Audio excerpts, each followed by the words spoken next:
It's okay students, good evening. आज का हमारा टॉपिक है साइमन कमीशन, राइट।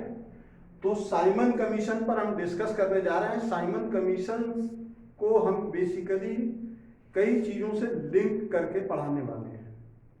इसको आपको बहुत अच्छे तरीके से समझना होगा। बेसिकली साइमन कमीशन भारत में क्यों आया, साइमन कमीशन है क्या, इसके बारे में हमें जानना है। तो साइमन कमीशन के बारे में जानने से पहले आपको जानना होगा government of India act, government of India act 1990 means Bharat सरकार अधिनियम, भारत सरकार अधिनियम या भारत शासन अधिनियम 1919 को समझना होगा, राइट।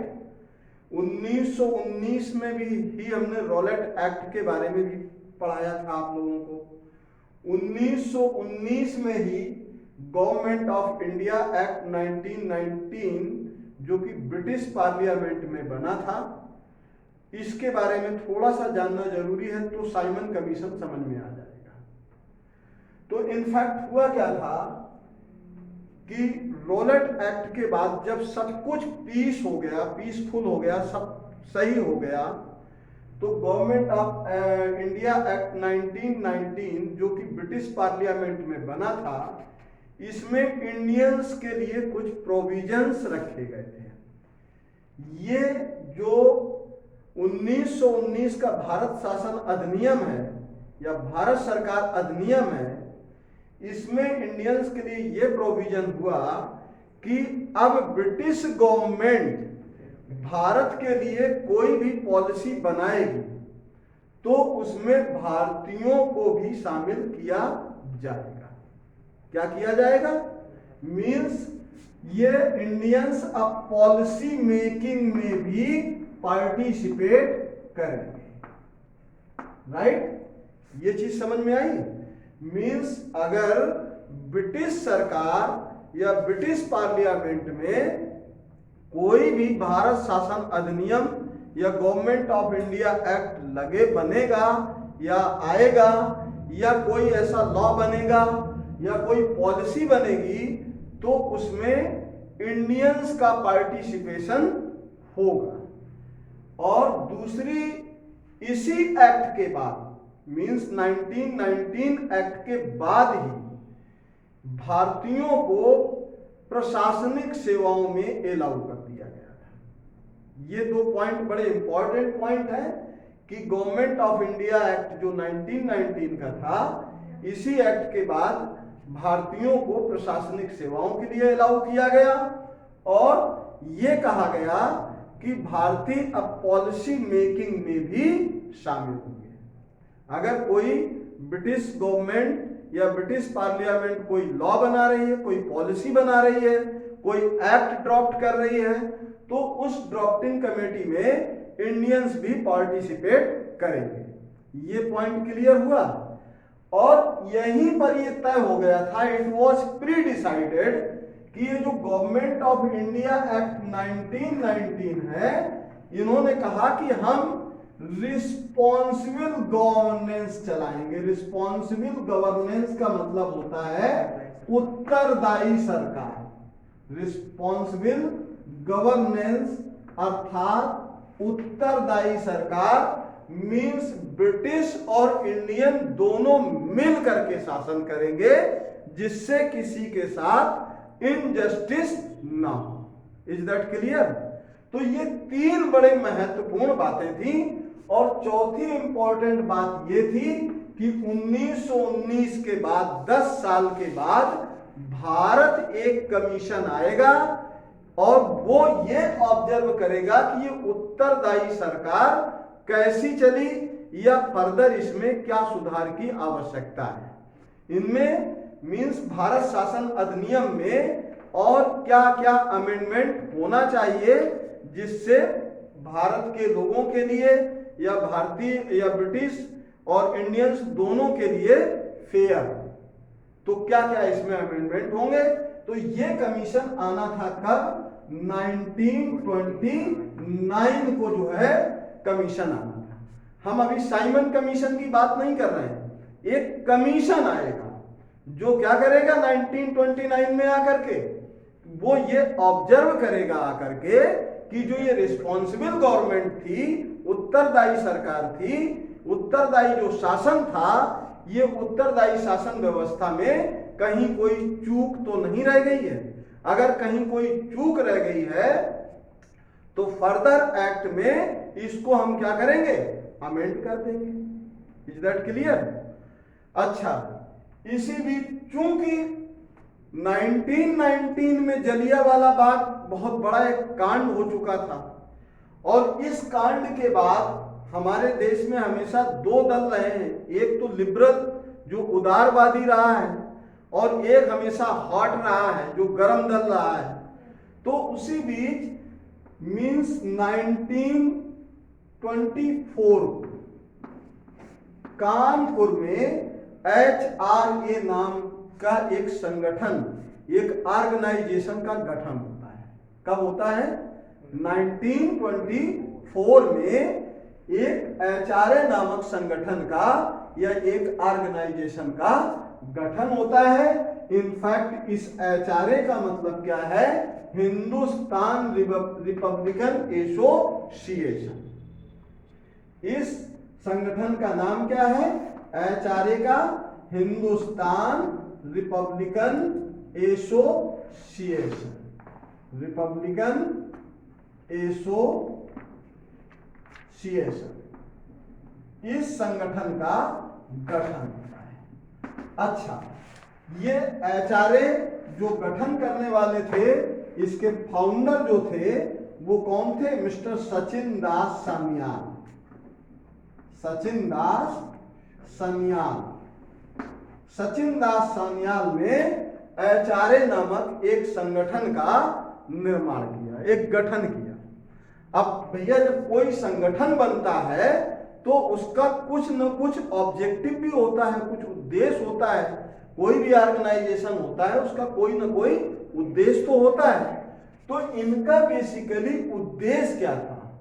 ये संगठन का उद्देश्य क्या था? इस दल का क्या उद्देश्य था? तो main objective of this organisation was to establish socialist republican association. Means एक ऐसे गणतंत्र, और रिपब्लिक का मतलब क्या है?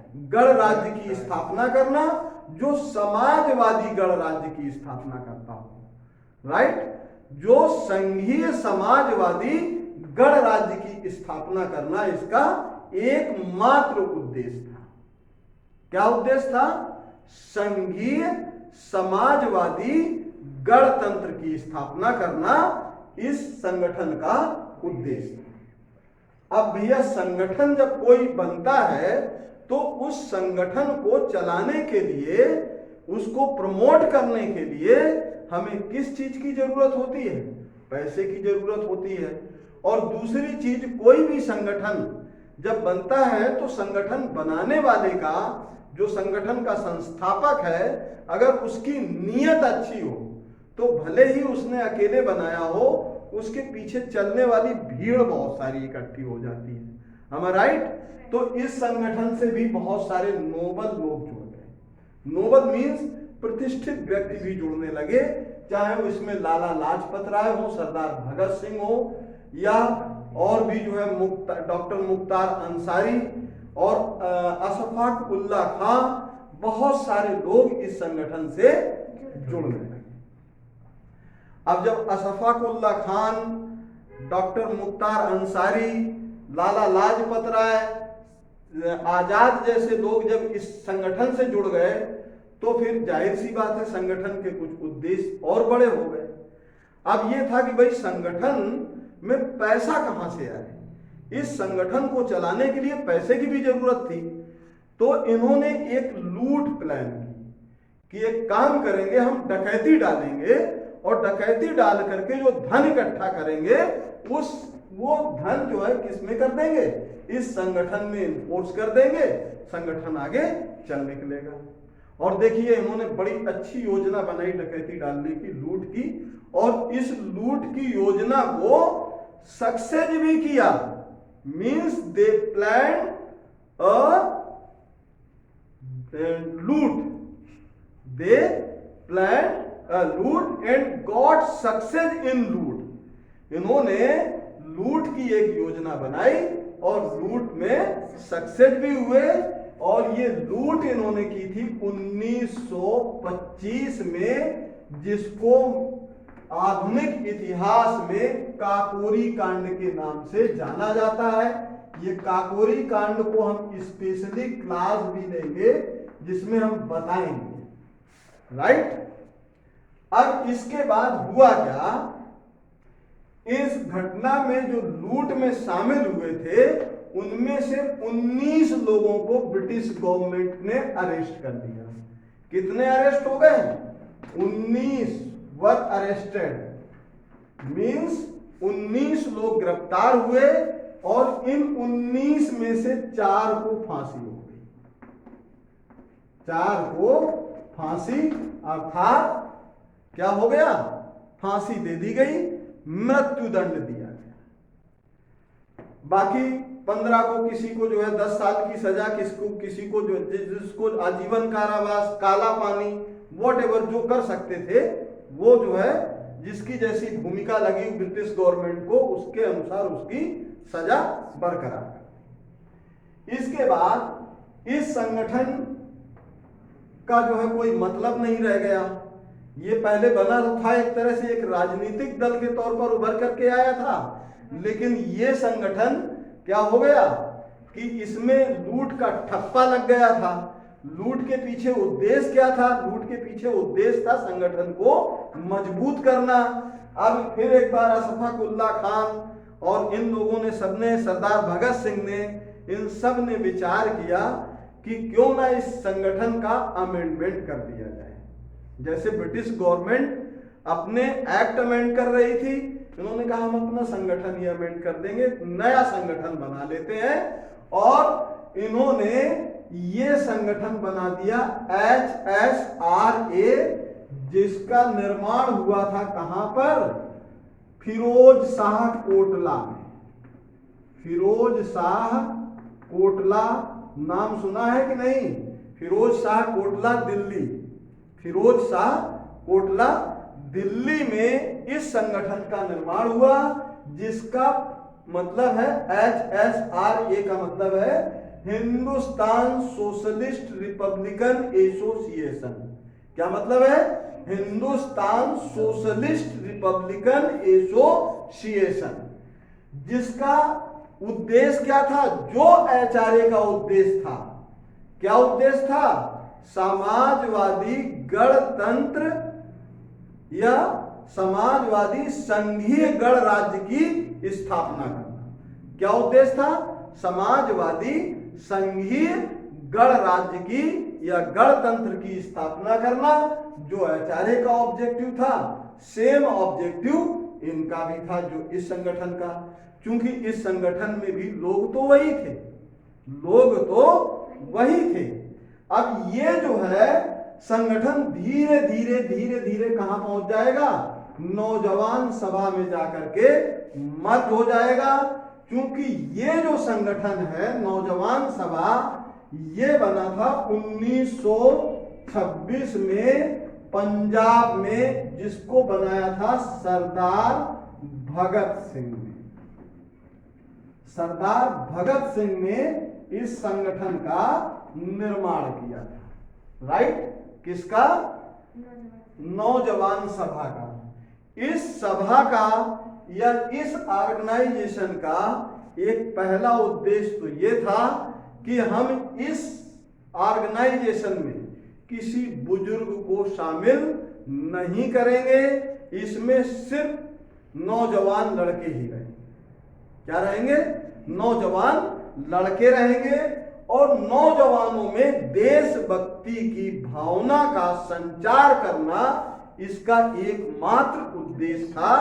मीन्स राष्ट्रवाद की भावना को भड़काना, राष्ट्रवाद की भावना संचार करना, ये किसका उद्देश्य था? मीन्स नौजवान सभा जो बनाई थी सरदार भगत सिंह ने, इसका एकमात्र उद्देश्य था कि नौजवानों को देश की रक्षा के लिए प्रेरित करना, देश के लिए आवाज उठाना और देश के लिए ब्रिटिश गवर्नमेंट के अगेंस्ट मूवमेंट छेड़ना, या जो कुछ वो कर सकते हैं राष्ट्र के लिए अपने प्राणों की आहुति तक देने के लिए लोगों को तैयार करना, ये इस नौजवान सभा का उद्देश्य था। और इसी उद्देश्य की पूर्ति के लिए सरदार भगत सिंह जो है कहां पर, पंजाब यूनिवर्सिटी में, लाहौर यूनिवर्सिटी में जगह जगह जा रहे थे और उन यूनिवर्सिटीज में छात्रों को जो है इंस्पायर कर रहे थे ताकि वो अपने देश के लिए कुछ कर गुजरने का उनके अंदर जज्बा पैदा हो। इसमें भी लाला लाजपत राय और ये सारे जो है जो नोबेल पर्सन्स थे वो सब इस सभा में, नौजवान सभा में शामिल हो चुके थे। राइट? अब चाहे वो डायरेक्ट शामिल थे या इनडायरेक्ट शामिल थे, लेकिन कुल मिलाकर के अशफाक उल्लाह खां और ये सभी लोग जो है, इवन देन मुस्लिम लीग के नेता भी इसके सपोर्टर्स थे। किसके? सरदार भगत सिंह की इस नौजवान सभा के। क्लियर? तो यहां तक क्लियर हो गया होगा।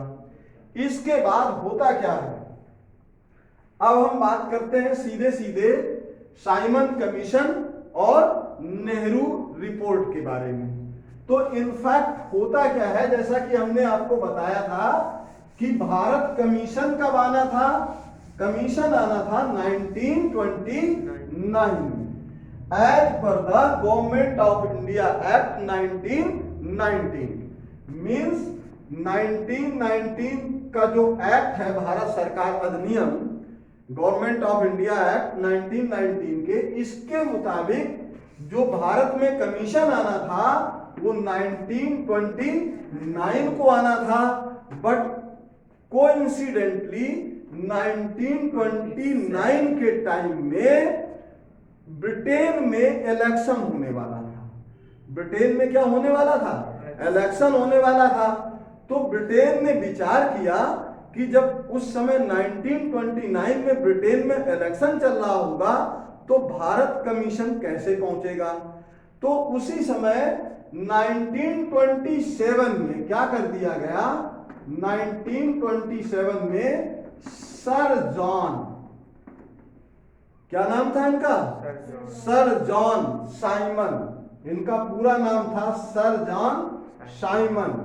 सर जॉन साइमन की अध्यक्षता में एक कमीशन का गठन कर दिया गया और इसमें जो कुल मेंबर थे sir John Simon plus 6 member, और ये टोटल 7 लोग थे या 7 मेंबर्स थे, और सातों की सातों जो है कौन थे? ब्रिटिशर्स थे। इसमें एक भी इंडियन शामिल नहीं था। अब देखिए यहां पर जो है एक्सेप्शन क्या आ गया, अपवाद क्या आ गया कि आप 1919 के गवर्नमेंट ऑफ इंडिया एक्ट में ये कहते हो कि अब हम कोई भी पॉलिसी मेकिंग होगी ब्रिटिश गवर्नमेंट के द्वारा या ब्रिटिश पार्लियामेंट के द्वारा कोई भी पॉलिसी निर्धारित होगी तो वो इंडिया पर इम्पोज नहीं की जाएगी, because of Indians also will be included in that making policy.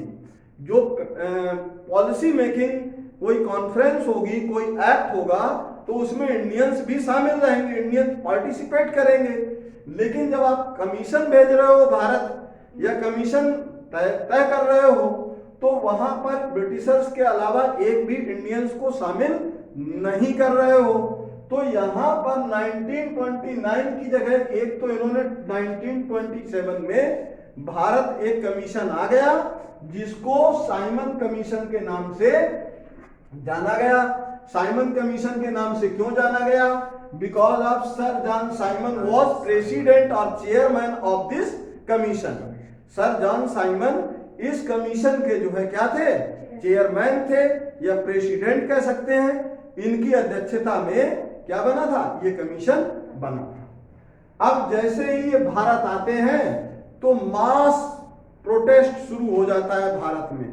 ये लंदन से कमीशन चलता है, सीधे मुंबई मतलब बॉम्बे जाता है, तो वहां पर जगह जगह इनका वेलकम किया गया, go back Simon, go back Simon, go back. उस समय उन दिनों नारा चलने लगा और इनको फ्लैग, ब्लैक फ्लैग दिखा करके, काले झंडे दिखा करके इसका जो है क्या हुआ, मास प्रोटेस्ट हुआ, बहुत बड़े लेवल पर इसका विरोध किया गया।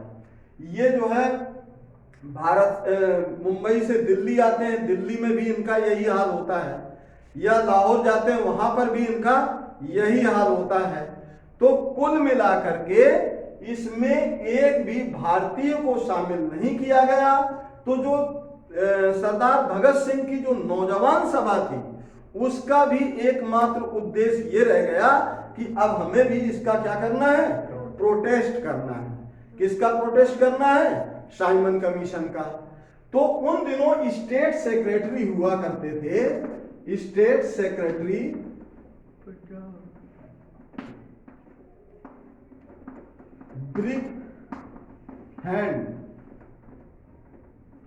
ब्रिकहैंड, लॉर्ड ब्रिकहैंड ने जो स्टेट सेक्रेटरी हुआ करते थे इंडिया में, तो इन्होंने कहा कि देखो भाई, साइमन कमीशन तो बन गया, अब जब कमीशन बन गया है तो इसमें कोई फेरबदल तो किया नहीं जा सकता है। अगर तुम्हें कुछ लगता है कि तुम इसमें कुछ अलग कर सकते हो तो क्यों नहीं तुम अपना एक कमीशन बना लो, अपनी एक रिपोर्ट तैयार कर लो। साइमन कमीशन के अगेंस्ट में आप क्या कर लो, आप अपनी एक रिपोर्ट तैयार कर लो। हाँ, तो ये कहा गया कि चूंकि अब साइमन कमीशन तो हो चुका है तैयार, अब इस कमीशन के अगेंस्ट में आप अपनी रिपोर्ट तैयार कर लो। अच्छा, दूसरी चीज, ब्रिटिशर्स जो थे वो इंडियंस को बहुत ज्यादा अंडर एस्टिमेट कर रहे थे और बहुत ज्यादा अंडर एस्टिमेट कर रहे थे, जबकि 1919 में उन्होंने सिर्फ इंडियंस को कॉन्फिडेंस में लेने के लिए ही ये बात कही कि भाई आपको हम अलाउ कर रहे हैं किसमें, इंडियन एडमिनिस्ट्रेटिव सर्विसेज में, मींस भारतीय प्रशासनिक सेवाओं में, जो समय उन दिनों आईसीएस हुआ करता था, इंडियन सिविल सर्विसेज। बोले हमने तो आपको एडमिनिस्ट्रेटिव सर्विसेज अर्थात सिविल सर्विसेज में भी अलाउ कर दिया है, और कोई भी पॉलिसी मेकिंग होगी जो ब्रिटिश पार्लियामेंट में होगी उसमें जो है इंडियंस पार्टिसिपेट करेंगे।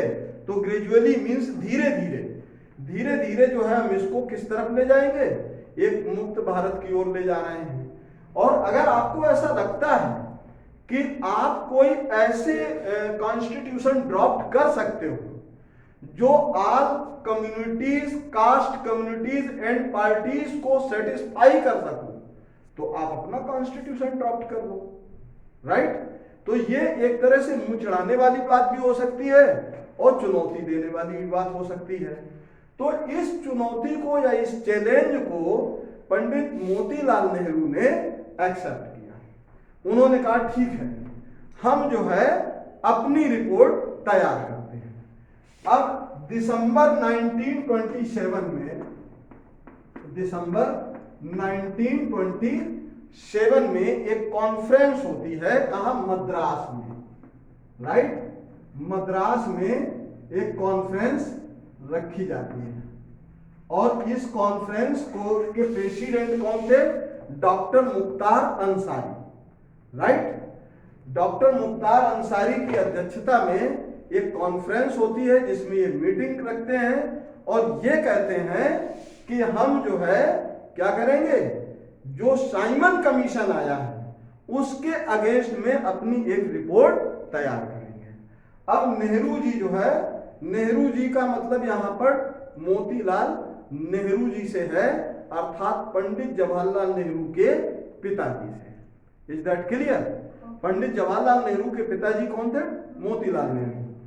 तो मोतीलाल नेहरू जी जो है एक जो है क्या करते हैं, रिपोर्ट ड्राफ्ट करते हैं और उस रिपोर्ट में ये डिमांड करते हैं डोमिनियन स्टेटस की।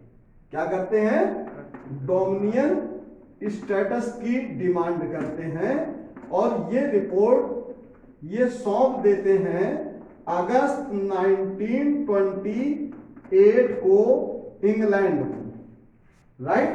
या ब्रिटिशर्स को अगस्त 1928 में ये रिपोर्ट सबमिट कर देते हैं और इसमें डिमांड करते हैं किसकी? डोमिनियन स्टेटस की डिमांड करते हैं। और जैसे ही ये डोमिनियन स्टेटस की डिमांड करते हैं तो इस रिपोर्ट का भी विरोध शुरू हो जाता है। किसका? इस रिपोर्ट का भी विरोध शुरू हो जाता है। और इस रिपोर्ट का जो नेहरू की रिपोर्ट थी, नेहरू की रिपोर्ट के अगेंस्ट कौन खड़े हो गए? नेहरू। नेहरू की रिपोर्ट के अगेंस्ट नेहरू, अर्थात इनके बेटे पंडित जवाहरलाल नेहरू, मोहम्मद जिन्ना और नेताजी सुभाष चंद्र बोस ने नेहरू की इस रिपोर्ट का विरोध किया। नेहरू की इस रिपोर्ट का विरोध करने के पीछे उद्देश्य क्या था? डोमिनियन स्टेटस की डिमांड करना। Is that clear? उसी बीच मई में चूंकि लाहौर में भी प्रोटेस्ट चल रहा था, लाला लाजपत राय 1928 में लाहौर में प्रोटेस्ट जो चल रहा था साइमन कमीशन का, तो उस साइमन कमीशन की वो अगुवाई कर रहे थे इन लाला लाजपत राय के नेतृत्व में जो है प्रोटेस्ट चल रहा था। तो उस ब्रिटिशर्स ऑफिसर्स ने वहां पे लाठी चार्ज का आदेश दे दिया। उस ब्रिटिश ऑफिसर्स का मुझे नाम याद नहीं है, बता दूंगा या आप लोग देख लेना। उसने लाठी चार्ज का आदेश दिया और लाठी चार्ज के आदेश में लाला लाजपत राय बहुत ज्यादा जख्मी हो जाते हैं, चोटैल हो जाते हैं और अल्टीमेटली 17 नवंबर 1928 को उनकी डेथ हो जाती है। मींस लाला लाजपत राय की डेथ की डेट लिख सकते हैं आप 17 नवंबर 1928 को। जबकि मोतीलाल नेहरू ने जो अपनी रिपोर्ट सबमिट की है वो कब की है? 28 अगस्त 1928 को। Is that clear? यहां पर डेट का जो है डेटा बड़ा ध्यान में रखिएगा दिमाग से, मतलब ताकि मिसकॉन्सेप्शन ना हो, राइट। लेकिन कुल मिलाकर के जब नेहरू जी ने ये रिपोर्ट सबमिट की ओवरऑल, तो रिपोर्ट सबमिट करते हुए इन्होंने ब्रिटिशर्स से कहा कि आज मैं ये जो है आपको रिपोर्ट सबमिट कर रहा हूं, लेकिन ध्यान रहे कि 1 साल के अंदर अगर मेरी इस रिपोर्ट पर विचार नहीं किया गया या इस रिपोर्ट को एक्सेप्टेंस नहीं दी गई, मींस आपने अपने ऑन रिकॉर्ड सबमिट नहीं किया, तो इससे भी बड़े मास प्रोटेस्ट के लिए आप रेडी रहें, तैयार रहें। मतलब जो ये प्रोटेस्ट चल रहा है एक पूरे means country wide all over India जो प्रोटेस्ट चल रहा है, इससे भी भयानक प्रोटेस्ट के लिए आप क्या रहे? तैयार, राइट। अब होता क्या है, दिसंबर 1928 में एक बार फिर इनमें कॉन्फ्रेंस होती है, ठीक है। ये भी कॉन्फ्रेंस कहां पे होती है? मद्रास में होती है। Is that clear? अब इस कॉन्फ्रेंस के बाद ये इनको जो है चूंकि अल्टीमेटम दिया गया था कि आप जो है जल्द से जल्द अपनी रिपोर्ट सबमिट कर दो। अब देखिए नेहरू जी ने तो अपनी रिपोर्ट सबमिट कर दी, लेकिन साइमन कमीशन इतना कंफ्यूज हो गया कि उसे एक बार फिर इंग्लैंड आना पड़ा। कब? 1929 में। साइमन कमीशन अगेन 1929 में आया और फाइनली ये अपनी रिपोर्ट प्रस्तुत करता है 30 मई 1930 को। 30 मई 1930 को ये अपनी रिपोर्ट सबमिट करता है। अब दोनों रिपोर्ट देखिए सामने, एक तरफ है आपकी नेहरू रिपोर्ट, एक तरफ है आपकी जो है क्या साइमन कमीशन की रिपोर्ट, राइट। अब साइमन कमीशन की अगर रिपोर्ट पढ़ोगे भाई साहब, तो साइमन कमीशन की रिपोर्ट पढ़ करके ही गुस्सा आ जाएगा, किसी को भी आ जाएगा। क्योंकि साइमन कमीशन ने जो रिपोर्ट दी थी, उसने ये पहली रिपोर्ट तो ये दी कि भारत का जो वायसराय है, जो प्रधानमंत्री है, उसके पावर्स को और बढ़ा दिया जाए। क्या कर दिया जाए? भारत के जो गवर्नर्स हैं उनके जो है क्या कर दिया जाए? पावर्स को बढ़ा दिया जाए। अगर पावर उनके बढ़ा दिए जाएंगे तो जो ये हमें प्रोटेस्ट झेलना पड़ रहा है वो प्रोटेस्ट नहीं झेलना पड़ेगा। एक चीज, राइट? ये चीज समझ में आई कि नहीं आई? एक तो पावर भारत के बढ़ाने की बात, मतलब जो उनका गवर्नर था उसके पावर्स को बढ़ाने की बात की, और भारतीयों के कई जगह राइट्स इन्फ्रिंज करने की भी बात कर दी कि इनका इंटरवेन मतलब स्टॉप कर दिया जाए, राइट? इनका जो है किसी भी तरह का इंटरवेन स्टॉप कर दिया जाए। तो उसी बीच चूंकि मुस्लिम लीग भी जो है इसको बायकॉट कर रही थी, कांग्रेस जो इंडियन कांग्रेस कमेटी थी वो भी जो है साइमन कमीशन का जो है वो बायकॉट कर रही थी। तो Muslim League, Indian Simon Commission, Muslim League, Indian Congress committee as well as आपके और भी पार्टी थी जो पॉलिटिकल पार्टीज थी, वो सब की सब साइमन कमीशन का जो है क्या कर रही थी? विरोध ही कर रही थी, और ये कह रहे थे कि भाई साइमन को ये जो कमीशन है इसको जो है क्या कर दिया जाए? वापस कर दिया जाए। तो उसी बीच जो है मोहम्मद जिन्नाह ने सलाह दी। मोहम्मद जिन्नाह ने ब्रिटिशर्स को एडवाइस किया कि कम से कम 3 राउंड जो है क्या हो? 3 राउंड टेबल कॉन्फ्रेंस हो या राउंड टेबल बैठक। राउंड टेबल बैठक का मतलब समझते हो?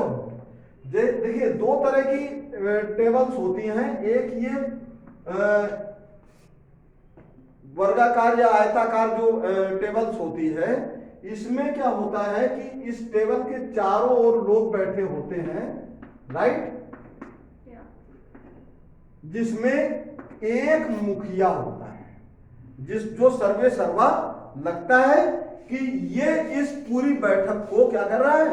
हेड कर रहा है या लीड कर रहा है। लेकिन मोहम्मद जिन्ना ने कहा कि अब हम जो है कमजोर ना दिखें, कहीं पर अपने आप को वो ना महसूस करें कि हम कहीं पर छोटे हैं, क्योंकि अगर ये जो है 4 कॉर्नर मीटिंग होगी तो 4 कॉर्नर मीटिंग में कोई ना कोई ब्रिटिशर्स इस मीटिंग को हेड करेगा, कोई ना कोई ब्रिटिशर्स होगा जो इस मीटिंग को हेड करेगा, और जैसे ही कोई हेड करने वाला होता है तो एक जो दूसरा पक्ष है वो अपने आप को वैसे भी जो है क्या मानने लगता है? कमजोर मानने लगता है, या अंडर एस्टिमेट हो जाता है, कम हो जाता है। तो इन्होंने कहा कि देखिए अब हम रिस्पेक्ट के साथ समझौता नहीं करेंगे, अर्थात डिग्निटी के साथ समझौता नहीं करेंगे। कम से कम 3 राउंड जो है क्या हो? मीटिंग हो, और मीटिंग भी कहां पर हो? राउंड टेबल मीटिंग हो। क्या हो? राउंड टेबल मीटिंग हो। तो अर्थात ये एक राउंड टेबल मीटिंग, अगर मान लीजिए ये एक राउंड टेबल है, इसके चारों तरफ अगर लोग बैठे हैं, इसमें पार्टिसिपेंट कर रहे हैं जो, वो कौन होंगे? इंडियंस होंगे, ब्रिटिशर्स होंगे। अब इसमें कैसे कह सकते हो कि राउंड टेबल में हेड कौन है? सब एक जैसे ही लग रहे हैं, और सभी के राइट्स जो है क्या लग रहे हैं? इक्वल लग रहे हैं। यहां पर राउंड टेबल मीटिंग में दोनों की रिपोर्ट्स थी। एक तरफ साइमन कमीशन की रिपोर्ट थी और दूसरी तरफ जो है क्या थी? नेहरू रिपोर्ट थी। नेहरू रिपोर्ट का जो है प्रोटेस्ट भी चल रहा था, नेहरू रिपोर्ट का प्रोटेस्ट भी हो रहा था। प्रोटेस्ट करने वालों में से अगर हम कहें तो पहला नाम हम सबसे पहले पंडित जवाहरलाल नेहरू का लेते हैं। तो पंडित जवाहरलाल नेहरू इनके पंडित मोतीलाल नेहरू के बेटे थे, और उनके विरोध का कारण एकमात्र था because of Pandit Motilal Nehru wanted dominion status. Dominion status का मतलब होता है एक मतलब आधिपत्य चाहते थे, मतलब प्रभुत्व टाइप का राज्य चाहते थे। जबकि पंडित नेहरू का यह मानना था कि किसी एक व्यक्ति का आधिपत्य नहीं हो सकता है। अगर हमें पूरे इस देश को एक साथ लेके चलना है तो हमें क्या करना होगा? फेडरल स्ट्रक्चर्स बनाना होगा जिससे all cast and communities and all political parties could be satisfied. Means सारी पॉलिटिकल पार्टीज को हमें सेटिस्फाई करना है और सभी कास्ट एंड कम्युनिटीज को भी सेटिस्फाई करना है, इसलिए इनका ये विरोध था। Is that clear? तो कुल मिलाकर के नेहरू जी का समर्थन भी कौन कर रहे थे? मोहम्मद जिन्ना कर रहे थे, और हमारे नेताजी सुभाष चंद्र बोस कर रहे थे, जिन्होंने आजाद हिंद फौज का गठन किया था। जब कभी बात आती है नेताजी सुभाष चंद्र बोस की या आजाद हिंद फौज की बात करते हैं हम, तो नेताजी सुभाष चंद्र बोस के बारे में की बात करते हैं, क्योंकि उन्होंने ही आजाद हिंद फौज का गठन किया था। तो कुल मिलाकर के जो नेहरू की रिपोर्ट थी वो मेजॉरिटी से वहां पे सबमिट हो गई। 3 राउंड बैठक होती है 1930 से लेकर के 1932 तक, 1930 से लेकर के 1932 तक 3 राउंड की राउंड टेबल बैठक होती है। और इसके बाद क्योंकि इधर जो है पंडित जवाहरलाल नेहरू और नेताजी सुभाष चंद्र बोस और मुस्लिम लीग के जो नेता थे मोहम्मद जिन्ना, इन्होंने एक जो है एक नया ऑर्गेनाइजेशन का भी गठन किया, और इस ऑर्गेनाइजेशन का नाम रखा गया था, ऑर्गेनाइजेशन का नाम था